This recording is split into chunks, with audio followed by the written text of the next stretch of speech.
Hola queridos hermanos, ¿cómo están? Dios les bendiga. Bienvenidos una vez más a este tiempo de la palabra, tiempo en el que nuestros corazones están preparados para recibirla, para que podamos escuchar el consejo del Señor, su voz, y podamos aprender y ser edificados. Damos la bienvenida también a los hermanos de otras congregaciones que nos acompañan y también a los amigos que se suman a este tiempo.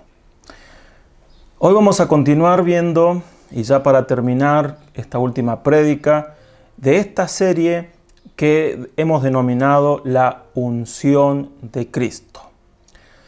Pasaje en el cual nos hemos basado es el pasaje de Lucas capítulo 4, versículo 17 al 19, en donde el Señor Jesús, como lo hemos dicho en las otras prédicas, leyó aquel pasaje de Isaías que era la unción del Mesías. Y el Señor Jesús declaró que ese pasaje se cumplía en su persona y así lo vimos durante todo su ministerio.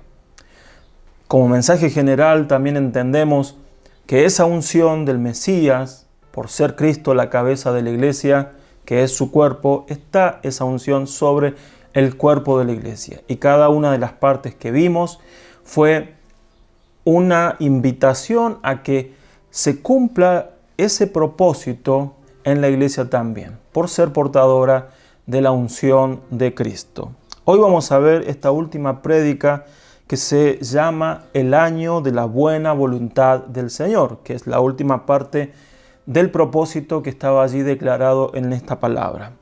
Para poder entender qué significa esto del año agradable del Señor, tenemos que irnos al Antiguo Testamento, a un concepto que se conocía como el año del jubileo, no de júbilo, sino el año del jubileo, ya que venía de una expresión que era Yobel, que era cuando se daba un toque de trompeta con un shofar y se anunciaba el inicio de un año especial, que se llamaba el año del jubileo.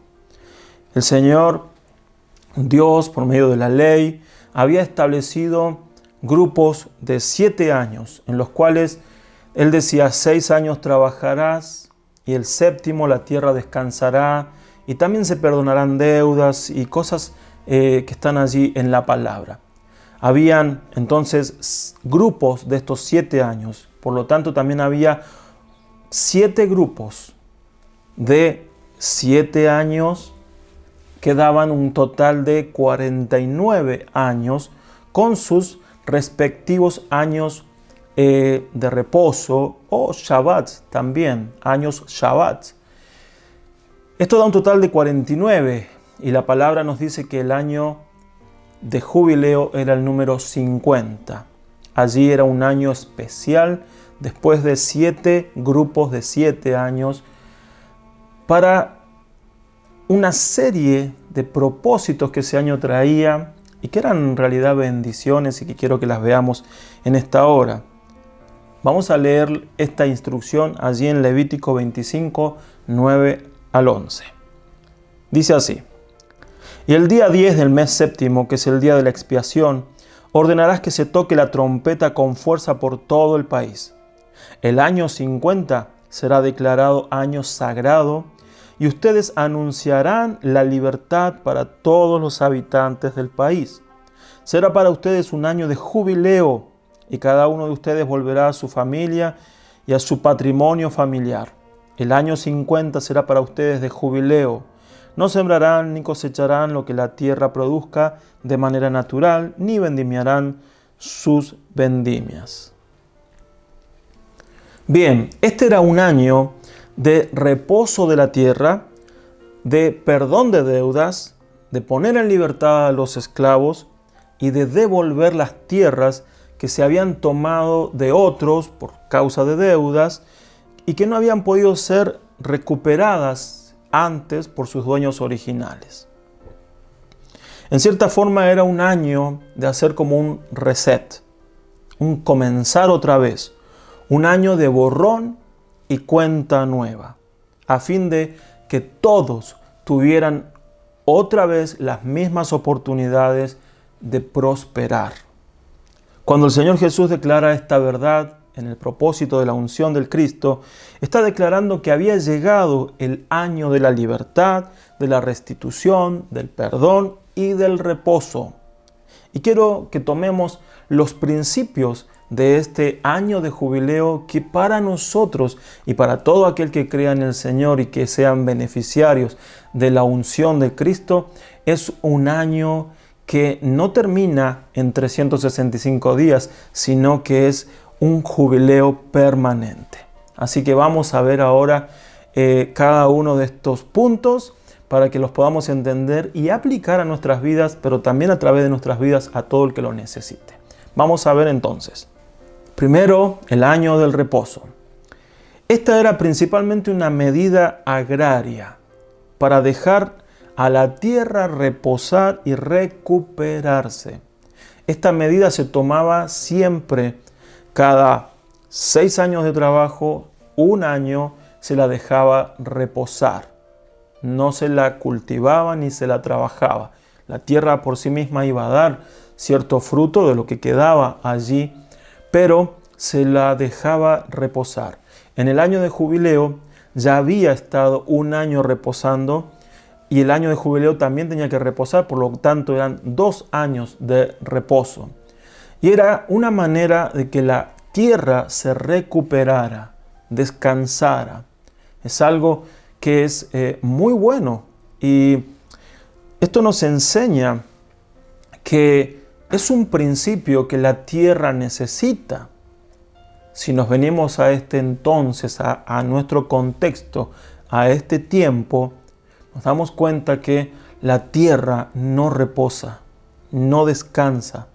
La tierra cada vez es cultivada mucho más y se la explota mucho más, se le ponen agroquímicos y se quiere extraer lo más posible de la tierra sin dejarla descansar. Y con la tierra se ha hecho terribles cosas como desmontes a fin de que se pueda hacer otros cultivos y cosas así que después la tierra misma, la creación misma termina gimiendo y lo manifiesta. Estos principios del jubileo es lo que hoy podríamos llamar como un movimiento ecológico a favor de la tierra, de cuidar la tierra. La tierra no ha tenido descanso y no es una simple ideología. La tierra necesita también de los hijos de Dios para su cuidado y para que pueda descansar. Dice la palabra en Romanos capítulo 8, versículos 21 al 23, porque también la creación misma será libertada de la esclavitud de corrupción a la libertad gloriosa de los hijos de Dios. Porque sabemos que toda la creación gime a una y a una está con dolores de parto hasta ahora. Y no solo ella, sino que también nosotros mismos, que tenemos las primicias del Espíritu, nosotros también gemimos dentro de nosotros mismos, esperando la adopción, la redención de nuestro cuerpo. Aquí este pasaje nos habla de cómo la tierra y la creación esperan con gemidos la redención de los hijos de Dios y la manifestación de los hijos de Dios, que está todo muy unido allí, porque en definitiva Dios restaurará y hará nueva a toda esta creación. Así lo dice en Apocalipsis capítulo 21, 1. Vi un cielo nuevo y una tierra nueva, porque el primer cielo y la primera tierra pasaron y el mar ya no existía. Dios hará nueva toda una creación, cielos nuevos y tierra nueva. Desde este punto, ¿cuál es nuestra tarea? ¿Cómo aplicamos esto? Bueno, en primera instancia, nosotros, como un diseño devuelto al original, tenemos que ser administradores de la tierra, cuidarla, respetarla. Dios había puesto a Adán y a Eva sobre la creación para que la cultivara, para que la administrara, la gobernara. Y todo esto implicaba un cuidado y un respeto por la naturaleza, por la creación. Nosotros tenemos que tener también una actitud de cuidados y de respeto con la tierra, con la creación de Dios. Tenemos que ser una iglesia, tenemos que ser un cuerpo, que tengamos este respeto. Pero a la vez, el reposo de la tierra en el 7º año y en el año de jubileo implicaba también un reposo y un descanso para los animales que trabajaban la tierra, pero también para aquel que trabajaba la tierra, aquellas personas que estaban dedicadas al cultivo. Era un año de total reposo, no podían trabajar. Y esto nos habla también, porque es el mismo principio de trabajarás 6 días y el 7º descansarás. Aquí es trabajarás 6 años y el 7º reposarás también. Necesitamos estos principios, porque si no descansamos, difícilmente podamos ser productivos. Necesitamos el descanso, el renuevo, tanto físico, mental y espiritual.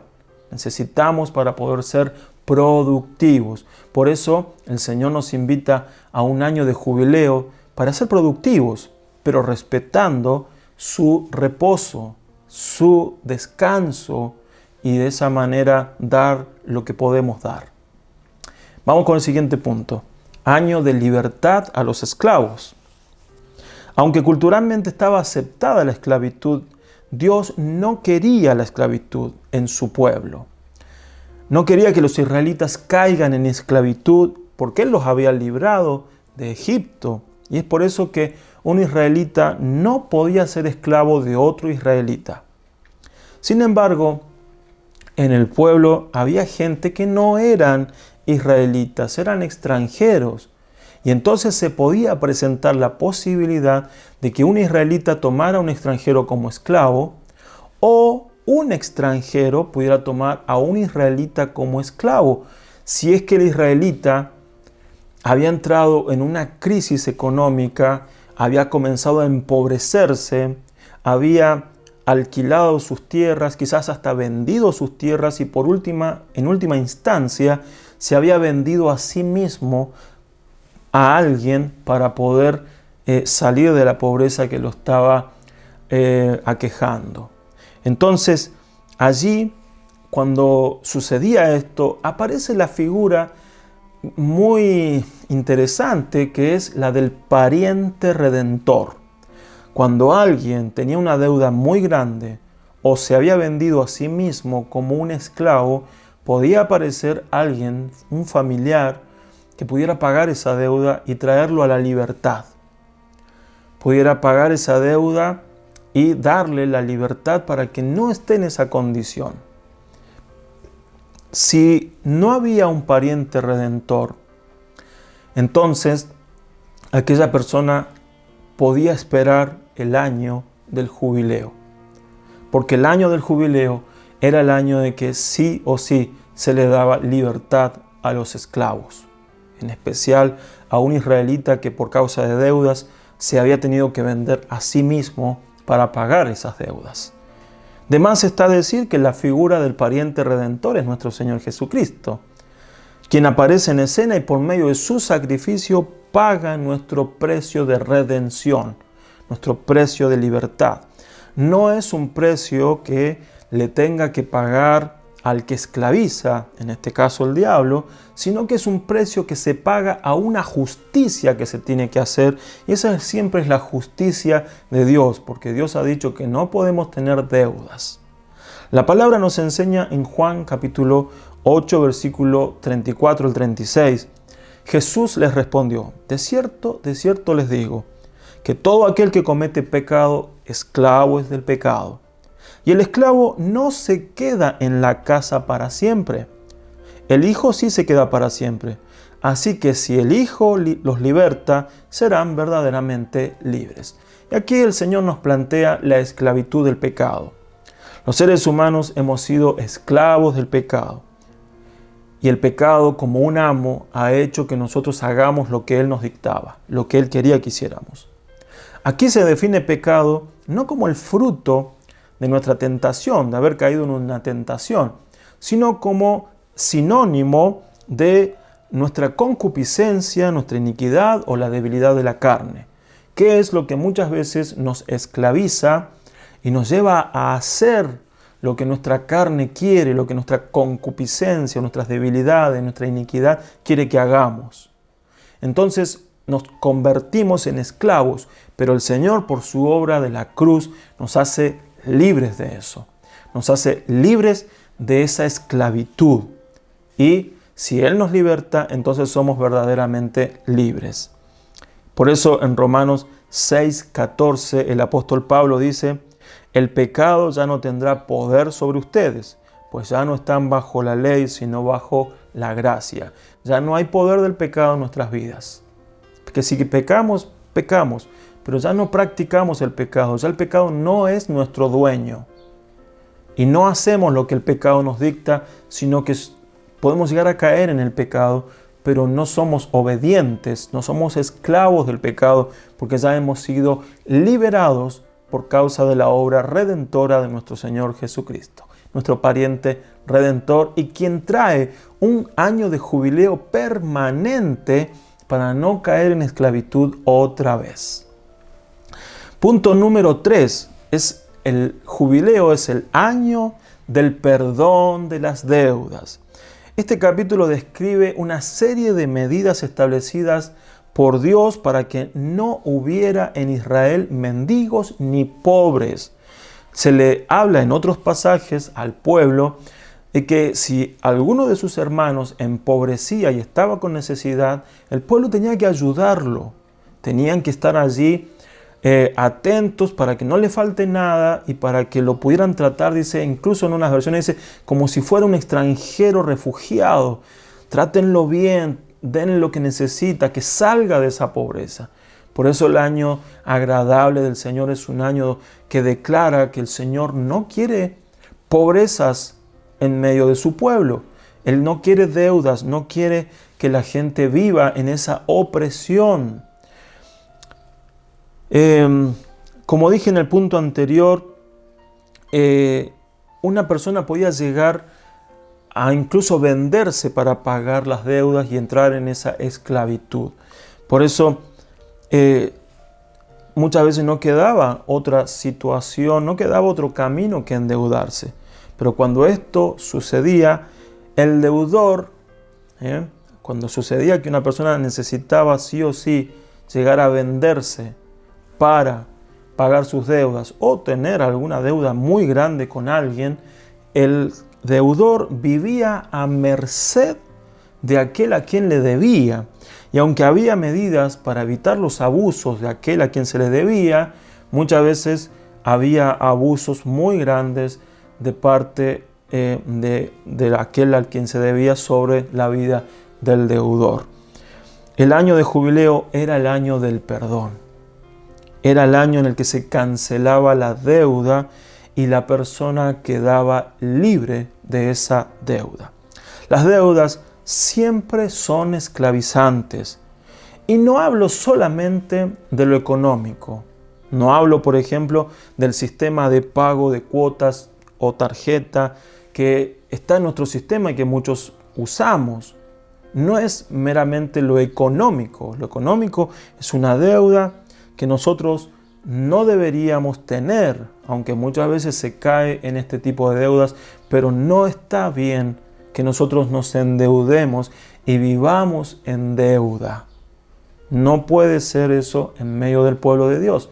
Así que te animo, mi hermano, a que puedas pagar todas tus deudas, aquellas que realmente te traen a una situación de esclavitud, de opresión. Pero no estamos hablando solamente de deudas económicas.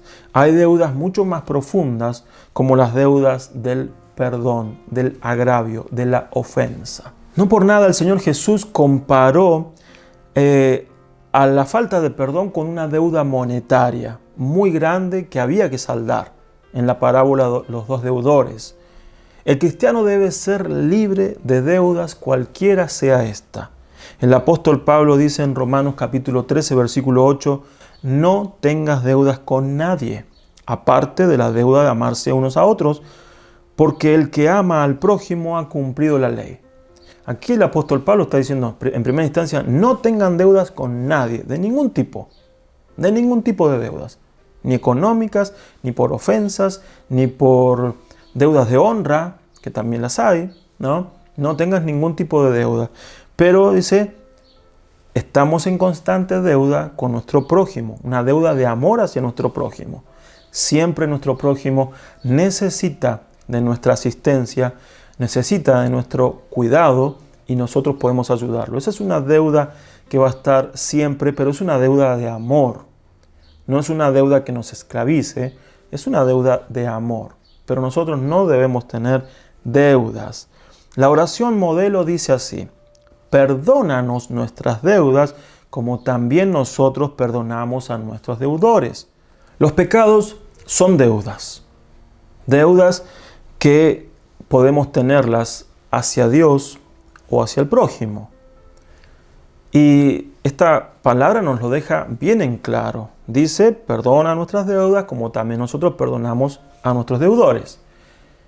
Muchas veces somos más conscientes de nuestras deudas hacia Dios, porque son nuestros pecados hacia Dios, pero no somos tan conscientes de nuestras deudas hacia el prójimo, de nuestros pecados hacia nuestro prójimo. Y el Señor Jesús, por medio de establecer el año del jubileo en nuestras vidas, nos sumerge en una actitud constante de perdón desde Dios hacia nosotros, pero también de estar en perdón con mi prójimo, de poder yo estar viviendo ese jubileo constante con mi prójimo, en perdonar también sus deudas, sus faltas. Por eso, hermanos, también es el año del perdón de Dios y es el jubileo permanente que vivimos, en el cual nosotros también tenemos que perdonar a nuestros hermanos y nuestro prójimo, sea quien sea, familiares, amigos, vecinos, compañeros de trabajo, compañeros de estudio, sea quien sea. El año del jubileo nos obliga a perdonar. Ellos pecaron contra nosotros. Bueno, es el año entonces en que nosotros tenemos que perdonar. Es constante esto. Pero también, si nosotros hemos pecado, poder vivir en un jubileo de pedir perdón. Te animo a que vivas en este año de jubileo del perdón de las deudas. Por último, es el año de la restitución. De las cosas más hermosas que tenía este año era la posibilidad de recuperar lo perdido. No solo la libertad y dejar de ser esclavo. Muchos tenían que despojarse de sus tierras y de sus bienes por causa de las deudas, pero ese año, el año del jubileo, era el año en el que recuperaban todo lo que habían perdido años atrás. Imagínense a alguien que por causa de las deudas perdió sus propiedades y vivió quizás 20, 30, 40 años en una deuda o con haber perdido, para poder pagar las deudas, haber perdido sus posesiones. Al año 50, el año que se declaraba el año del jubileo, esa persona recuperaba sus tierras y sus bienes. Esto es precioso porque con esto Dios les estaba diciendo que era una nueva oportunidad de administrar sus posesiones, una nueva oportunidad de progresar, de prosperar. Era como que se hacía un reset. Vamos a comenzar todo otra vez. En su palabra Dios nos enseña que su misericordia es grande y en Él, por comenzar a vivir un jubileo permanente, tenemos la oportunidad de que se nos restituya lo perdido, que se nos restituya lo que hemos perdido por causa del pecado, de la desobediencia, de tomar malas decisiones o haber sido objeto de abusos, de violencias, de heridas, y hemos perdido grandemente. Pero en el Señor, quien establece un año de jubileo permanente en nuestras vidas, podemos recuperar podemos recuperar, tener la oportunidad de volver a recuperar lo que en algún otro tiempo se perdió. El año del jubileo era donde se podía comenzar a restituir las pérdidas y hay oportunidad nuevamente de crecimiento y de prosperidad. Zacarías 9:12 dice: vuelvan pues a la fortaleza, prisioneros de esperanza. En este preciso día yo les hago saber que les devolveré el doble de lo que perdieron. Si bien esta palabra es para el pueblo de Israel, me gusta mucho esta expresión, prisioneros de esperanza, porque es una expresión que alude a que hay esperanza de recuperar lo perdido. Y el Señor dice: en este preciso día yo les hago saber, o les prometo, que les devolveré el doble de lo que perdieron. El Señor restituye lo perdido y nos da más incluso. Cada uno de nosotros hemos sido restituidos y también se nos ha devuelto mucho de lo que habíamos perdido. Muchas familias destruidas por el enemigo fueron restauradas o restituidas. Muchos matrimonios también fueron restaurados o restituidos. Sueños y promesas en Dios pudieron ser restituidos y así la lista podría ser grande. Pero nuestras propias vidas estaban perdidas y en el año de jubileo, que es hoy, ese año de jubileo llegó. Y dice la palabra de esta manera: porque el Hijo del Hombre vino a buscar y a salvar lo que se había perdido. Querido hermano, el año de jubileo llegó a nuestras vidas. Y estábamos perdidos, nuestra vida estaba perdida. Y el Señor, al rescatarnos, al devolvernos lo que habíamos perdido, no solamente nos devolvió una vida, sino una vida mucho mejor, mucho más abundante, con propósitos, una vida que es, como dice en el versículo que leímos, el doble de lo que habíamos perdido. Queridos hermanos, el año del jubileo es parte de la unción del Cristo, es el año de la buena voluntad de Dios, es el año del reposo, y yo te animo a que vivas en el reposo del Señor, vivas buscando el descanso que el Señor nos da en ese año de reposo, donde nos tenemos que tomar un descanso y un reposo para cumplir con los principios del Señor y ser más productivos. Pero también es el año de la libertad de la esclavitud. Y nosotros tenemos un mensaje de libertad para la gente que está en esclavitud. Un mensaje de que hay un Dios poderoso, un Señor que los puede hacer libres para siempre. También es el año del perdón de las deudas. Dios nos ha perdonado deudas y no debemos tener deudas nosotros de ningún tipo.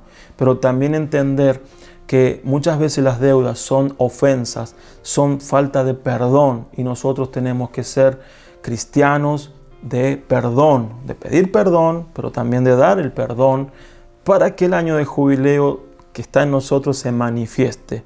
Y por último, es el año de la restitución, y quiero que creas que Dios puede restituir a tu vida todo lo perdido en algún otro tiempo y que el enemigo te lo quitó.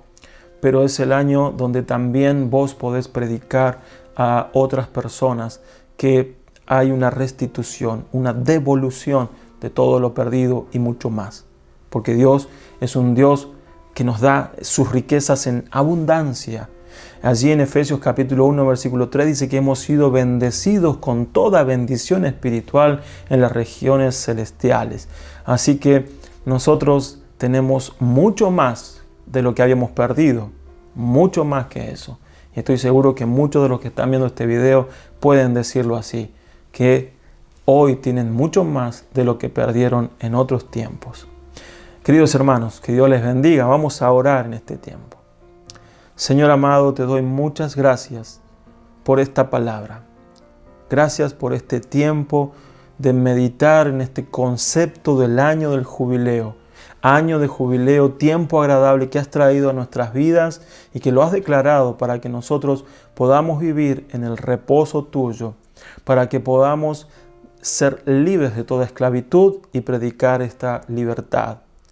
Año en el cual es perdonada toda deuda, y tú nos has perdonado toda deuda, pero también nosotros tenemos que perdonar a los que nos deben. Año el cual es el año de restitución de todo lo perdido. Y sabemos que en ti, Señor, hemos recuperado y se nos ha restituido nuestra vida y una vida mucho mejor que la que pudiéramos tener lejos de ti. Te damos la gloria a ti, Señor, y que podamos estar predicando el año de jubileo mediante la unción de Cristo. Gracias, Señor. Te bendecimos en el nombre de Jesús. Amén. Muy bien, hermanos, que Dios les bendiga y sigamos en la unción del Cristo con todo lo que hemos aprendido, porque hay mucha gente que necesita ser tocada por esta unción. Así que como iglesia hagámoslo. Que Dios les bendiga.